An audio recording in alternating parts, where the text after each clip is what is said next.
Hi, and welcome to Starting Strong with Dr. Carolyn Strong.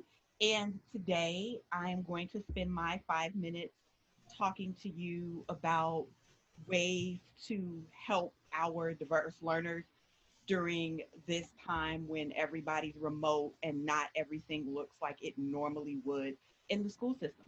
So, since I am not qualified to do that, I do believe in bringing in others that are. So, we do have a guest today. Hello, guest. Hello, how are you? Tell me about yourself. So I am currently a dean at Thornton Township High School. Prior to that, I was a special education teacher for about 10 years.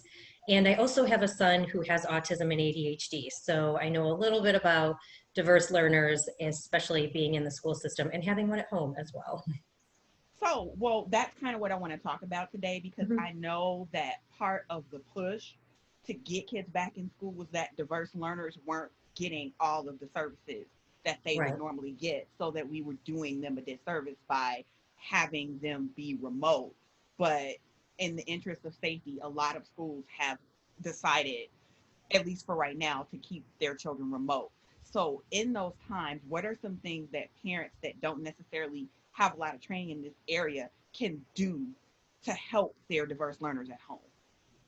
Well, I think each student obviously has different needs. So there's a few things that I came up with and we can talk about.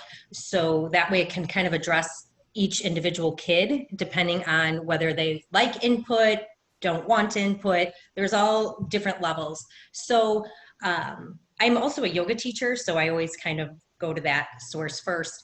Mm-hmm. And that's something that can be done with kids in your home. You can find yoga trainings on YouTube. You can find worksheets where they just have to replicate the pose, whatever would work there. So that's always good. It's very calming for kids. Um, Also, breathing, which I know sounds kind of basic, but that's something that can really regulate a child. Um, One thing that I like to do is something called triangle breathing. So you would just imagine like a triangle, and you would inhale up about 3 or 4 breaths, and then hold that breath at the top, and then release it for the same amount of time. So we'd inhale to 3, we'd take that pause, we'd exhale down, and then start over again. It's just something that kids can visualize, so it's a little easier to get that breathing going instead of just telling a student to breathe, because that's difficult. Um, you can always have them imagine colors while they're breathing, maybe breathing in a red and out a like a light blue, just different. Maybe if they're angry, they can breathe that in and then breathe out what they don't need anymore. Um, and there's also meditations, which I have 3 children. I do them with all 3 of the kids. You can find these on YouTube. An app that I recommend is called Insight Timer, and I'll just show you it I know it's hard to see there, but you can find it on Google Play. You can find it on Apple.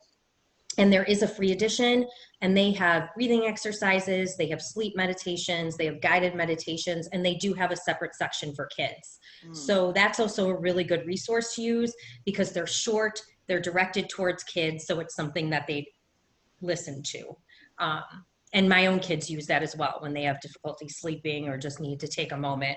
Um, Now, I know my first grader struggles with the wiggles, and that even like during her time online.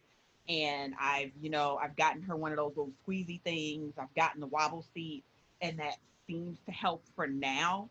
But are there other things that I could kind of do with her? Because she's in that seat and she's in front of the computer, and we got all of this stuff right. going on.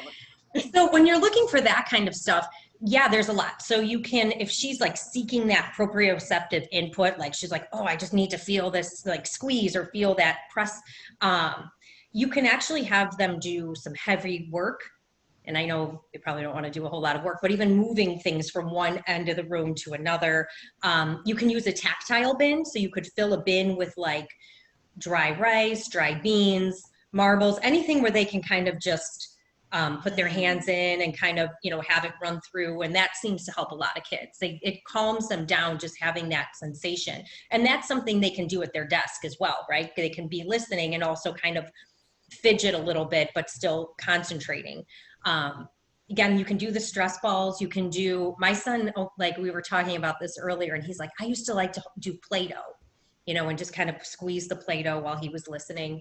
Um, Another thing would be even chewing gum, or they have, depending on your students' needs, they have jewelry. I don't know if you've ever seen this, but they make Not for big necklaces. kids, but only for like the teething jewelry. I haven't seen it for the bigger kids. Yeah, they have it for bigger kids, or bracelets, and they can kind of, it's just sometimes they need that input of Mhm. biting, so that helps to kind of regulate. And again, they may not want to do that on a Zoom screen, but if they wanted to do that during their break, or if they were able to black out the screen for a few minutes just to be able to get that input and then come back to the class, but still listen, obviously. Yeah. Well, this has been very helpful, and like I usually say, the point of starting strong is just a starting point and a jumping off point for us to introduce a topic, and then hopefully there are some longer conversations that occur with our parents within their individual homes Mm-hmm. and schools and things of that nature. But thank you for taking your time to talk to me today, and I really do appreciate it, and I appreciate your expertise today. Well, thank you, and have a great day. You too.